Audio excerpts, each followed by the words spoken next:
Nandito po yung aming mga fisherman. Hi! Yan po ang aming founder. Kung gusto nyo hong umorder ng mga isda, mag-PM lang po kayo.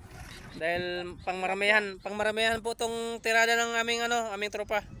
Tilapia, 500 ang kilo. 500 ang kilo ang bangos. Dito lang po yan nakukuha sa may lagon, sa pinagsunugan. 20. Oh, ang tilapia 500. Na Dito sa sityo. yung isang ahaunan po nila nito ay umabot ng isang tinulada. Yan po ang ebidensya. Yan. Pinatay mo, kailangan ka magpa-surrender ka sa pulis. Makakasuhan ka niyan, illegal pigire. Wala na yun, nakalubog na yun. Buhay pa yon, kita mong masamang damo yun eh. Malaki pa naman. Malaki rin sana yun. Mga 10 kilo na yun. Ay, kung hindi lang malakas ang mo, laban yun sa'yo eh. Oo. Malaki pa yun sa'yo.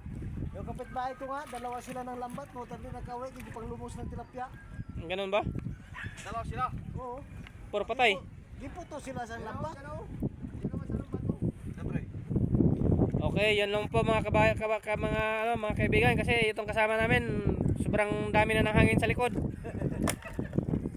Kasi po ito, siya lang ho ang may papel. Cebuano pa lang. Kasi Ilonggo ito. Alam niyo naman pag Ilonggo.